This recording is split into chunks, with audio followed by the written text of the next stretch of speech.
NSA Ajay Doval France पहुंच चुके हैं। फ्रांस भारत के बीच द्विपक्षीय वार्ता होनी है, जिसके लिए अजय डोभाल वहां पहुंचे हैं और संभावनाएं हैं कि इस द्विपक्षीय वार्ता में कई रक्षा सौदों पर भी मोहर लग सकती है। ये एक बड़ी डेवलपमेंट इसलिए है कि जब कंट्रीज़ के नेशनल सिक्योरिटी एडवाइज़र कहीं जाते हैं तो उनकी मुलाकातें उनके काउंटर पार्ट से होती हैं। उनकी भी मुलाकात होगी या होनी है काउंटर पार्ट के साथ, लेकिन उनके जाते ही वहाँ पर जो मीटिंग हुई है अजीत डोभाल की, वो प्रेसिडेंट मैक्रोन के साथ हुई है डायरेक्ट। देखिए, इससे क्या पता चलता है? इससे ये पता चलता है कि कहाँ पर पहुँचा हुआ है इंडिया।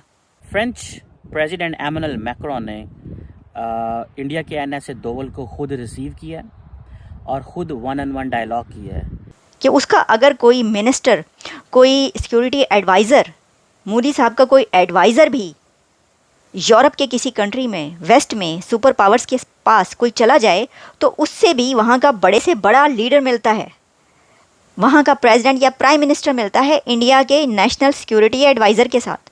मैंने कभी नहीं देखा फ्रेंच हिस्ट्री के अंदर, ये बड़ा कम हुआ होगा। मेरे ख्याल अमेरिकन को फ्रेंच ये प्रोटोकॉल देते हैं कि अमेरिकी secretary of state Antony Blinken जो हैं वो शायद फ्रेंच प्रेसिडेंट से मिल सकते हैं, लेकिन ये कभी नहीं हुआ कि फ्रेंच प्रेसिडेंट जो है वो एक डेवलपिंग कंट्री के एनएसए को खुद रिसीव करे और उसके साथ वैसे डायलॉग करे जैसे रशियन प्रेसिडेंट पुतिन ने किया। देखिए, जब एनएसए के लेवल के लोग इन्वॉल्व होते हैं ना किसी चीज़ में, they are not talking about today, they are talking कि 10-15 साल के बाद क्या होने वाला है यार, 20-25 साल के बाद क्या होने वाला है। वो उस लेवल के लोग जब जाते हैं तो फिर वो फ्यूचर की बात करते हैं, वो आज की बात नहीं कर रहे, दे आर नॉट इंटरेस्टेड। बहुत बड़े ऑप्टिक्स हैं, क्योंकि मैं फ्रांस की आज की डेवलपमेंट को देख रहा हूँ, जिसमें इंडिया जो है वो 26 राफेल जो है वो अपनी मेरीन कैपेबिलिटी को इन्हेंस करने के लिए ले रहा है और उस पर कीमत की निगोसिएशंस हो रही हैं। जय हिंद दोस्तों, national security adviser Ajit Doval sir पहुंच गए हैं फ्रांस में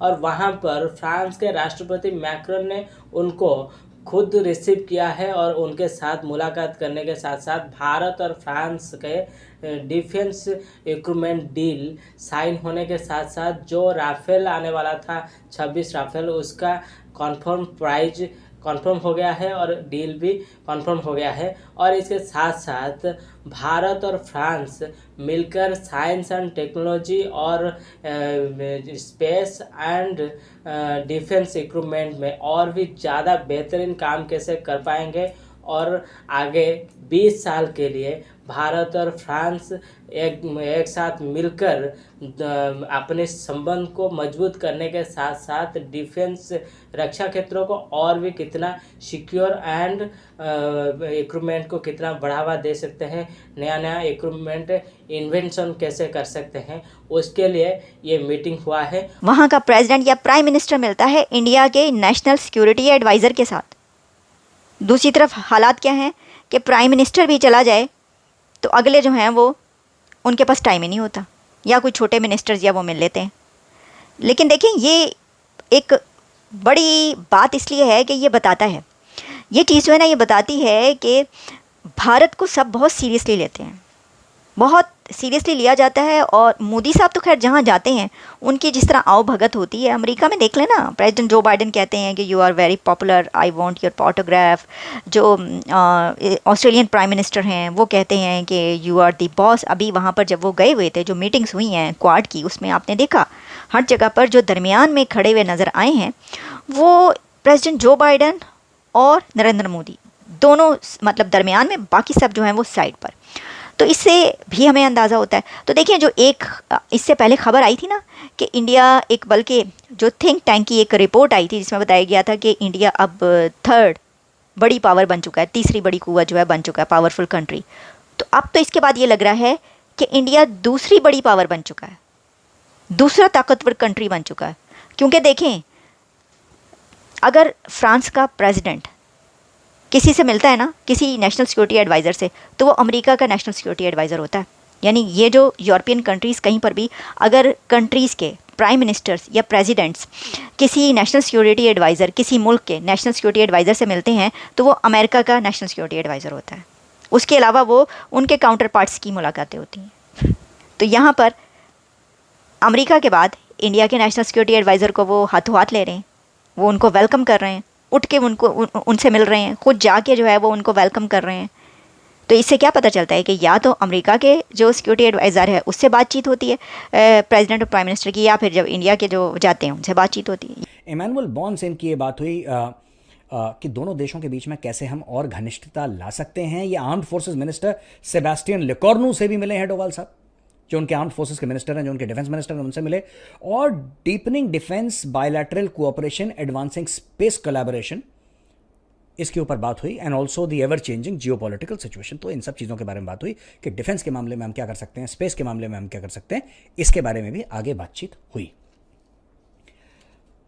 अब मैं आपको जो चीज़ें क्या थी जिनके बारे में बात करूंगा, फिर एंड में मैं ख़त्म करूंगा पूरा एनालाइज करके कि भारत कर क्या रहा है यार। ये आखिर पीएम मोदी जाते हैं, उनके राष्ट्रपति यहाँ पे आते हैं, डोवाल साहब पहुँचते हैं, जयशंकर साहब पहुँचते हैं, ये सब लोग, ये चल क्या रहा है मैटर।